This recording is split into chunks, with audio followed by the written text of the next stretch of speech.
3분 만에 보는 돈 되는 뉴스입니다. CJCGV가 OTT 확산과 티켓값 인상, 흥행작 부재 등의 영향으로 올해 1분기 국내에서 310억 원의 적자를 기록하며 주가도 급락했습니다. 반면 중국과 베트남 등 해외 시장에서는 역대 최대 실적을 올리며 국내 부진을 일부 보완했습니다. 업계는 단순히 OTT 때문이 아니라 콘텐츠 부족과 여가, 트렌드 변화 등 복합적인 요인이 작용한 것으로 보고 있습니다. 미국이 10월부터 중국 선박의 입항 수수료를 부과하면서 중국 조선업계에 타격이 예상되고, 이에 따라 한국 조선업체들이 반사이익을 누릴 전망입니다.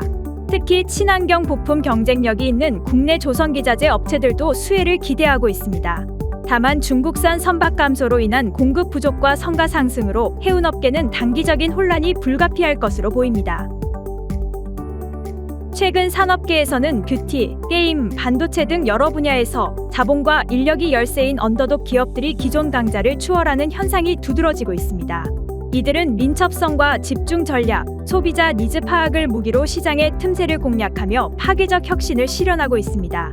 그러나 전문가들은 언더독 역시 언젠가 대기업병에 걸릴 수 있음을 경고하며 지속적인 혁신과 적응 노력이 필요하다고 강조합니다.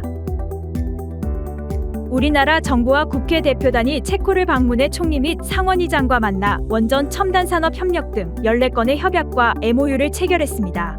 양국은 원전, 배터리, 자동차, 로봇 분야의 공동 연구 개발과 인재 양성을 확대하기로 했습니다. 안덕근 장관은 수교 35주년을 맞아 협력 강화를 강조하며 EDF 제동에도 신규 원전 계약 성사를 위해 체코와 협의 중이라고 밝혔습니다. 코스피 상승세 속에서도 개인 투자자들은 차익 실현 매도와 인버스 곧버스 상품에 대한 역배팅에 집중하며 매도 우위를 보였습니다. 특히 조선 방산 업종에서 대규모 순매도가 발생했으며 인버스 ETF에 대한 신용융자와 순매수가 크게 증가해 손실 규모도 확대됐습니다. 전문가들은 코스피의 추가 상승 여력은 제한적이지만 조선 방산주는 대안부재로 상승세를 이어갈 가능성이 있다고 전망했습니다. 다음 달부터 은행과 보험사를 통해 가입한 퇴직연금의 중도 해지 수수료가 크게 낮아집니다. 이에 따라 소비자는 해지 시에도 약정 이자의 80에서 90%를 보장받을 수 있어 이자 손실이 줄어들 전망입니다. 금융당국은 퇴직연금 이전을 자유롭게 하기 위해 제도 개선을 추진해왔으며 이번 조치로 이전 활성화가 기대됩니다. 지난달 우리나라 외환 보유액이 외환 스와프 거래와 분기 말 자금 유출 등의 영향으로 49억 9천만 달러 줄어 4,046억 7천만 달러를 기록하며 2020년 4월 이후 최저치를 나타냈습니다. 한국은행은 국민연금과의 외환 스와프 만기 및 외화예수금 회수가 일시적인 요인이라며 구조적 유출은 아니라고 밝혔습니다.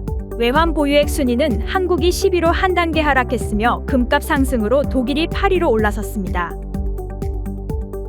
뉴욕 증시가 트럼프 전 대통령의 미영 무역합의 발표와 AI 반도체 수출 통제 완화 기대감으로 상승세를 보였습니다. 투자자들은 중국과의 무역 협상 진전 가능성과 FOMC의 금리 동결, 실업수당 청구 감소 등의 지표에 주목하고 있습니다. 기술주들이 상승세를 보이는 가운데 미 국채 금리는 강보합세를 유지하고 있습니다. 지금까지 3분 만에 보는 돈 되는 뉴스였습니다.